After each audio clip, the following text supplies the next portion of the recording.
अफजाल अंसारी पर बात करते हैं। आजकल बड़ा एक्सपर्टाइज हो गया है उनका बीजेपी को लेकर। कल सीएम योगी आदित्यनाथ पर बोल रहे थे कि उन्होंने बचा लिया, नरेंद्र मोदी के बारे में, प्रधानमंत्री के बारे में बोल रहे थे कि उनकी बात प्लान ए और प्लान बी उनका मान लिया गया होता तो वो हार जाते। और आज वो पहुंच गए स्मृति ईरानी के ऊपर। स्मृति ईरानी के बारे में उन्होंने बोला है कि उनको मंत्री क्यों नहीं बनाया गया, उनकी बड़ी चिंता जाहिर कर रहे हैं इस बात को लेकर। क्या है पूरा मामला? अफजाल अंसारी क्या उनका ये ह्यूमर बोल सकते हैं या वो वाकई चिंता जता रहे हैं? क्या है पूरा मामला? मुझे भी नहीं पता था सौरभ भाई कि अगर आप इसे ह्यूमर कहते थे। इतना अफजाल अंसारी में इतना सेंस ऑफ ह्यूमर था, इतने साल से मैं उन्हें जानता हूं, लेकिन मैंने उनके इस हुनर के बारे में मुझे अंदाजा नहीं था कि इतना हुनर है उनके पास। ये लगातार वो बयान दे रहे हैं, मुझे समझ नहीं आ रहा।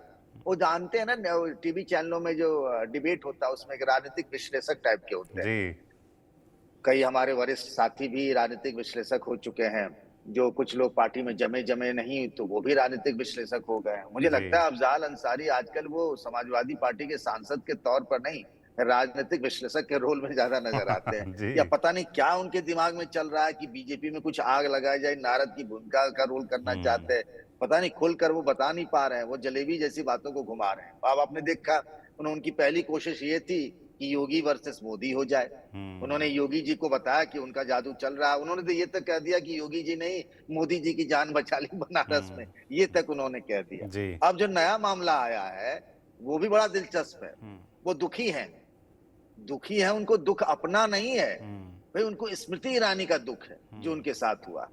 पता नहीं उनकी स्मृति ईरानी से कब मुलाकात हुई, क्या स्मृति जी ने उन्हें ये बात बताई या क्या, लेकिन जिस तरीके से उन्होंने ये बात कही है उसका लब्बो-लुबाब तो लगता है कि कुछ तो मामला है। उनके मन में कुछ खिचड़ी पक रही है कि बीजेपी के अंदर कुछ खेला करना है। उन्होंने कहा कि 2014 में स्मृति ईरानी राहुल गांधी से हार गई थी अमेठी में। ये बात सच भी है। अच्छा, हर चीज को कहते हैं कि मैंने सारे तो फैक्ट्स ही रखे हैं, मैं कुछ जी। कह थोड़े रहा हूं।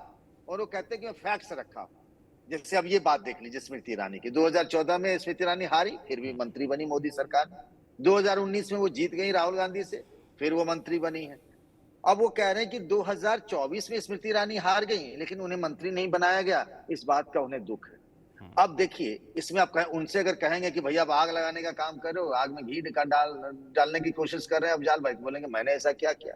मैंने तो जो तथ्य है, जो सच है, वही तो एक बार याद दिला रहा हूं। यही बात हमने कहा, आप योगी जी मोदी जी की कहानी का क्या कर रहे हैं? बोला भाई मैंने क्या गलत कहा? जो सच है वो सच है। गोरखपुर आसपास की सीटें योगी जी ने जितवा दी और बनारस और उसके आसपास की सीटें मोदी जी के में जो है सारी सीटें बीजेपी हार गई। तो मैंने क्या कोई गलत कहा? मैं कौन सा आग लगा रहा हूं?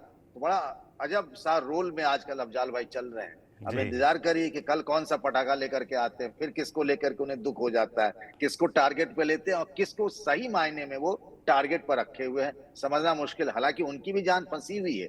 अभी इलाहाबाद हाईकोर्ट का फैसला आना बाकी है, वो सांसद बन गए हैं, ये आप जान रहे हैं। लेकिन अभी वो खूब मजे ले रहे हैं बीजेपी के मामलों को लेकर। तो अफजाल भाई का नया रोल किसी की समझ में नहीं आ रहा।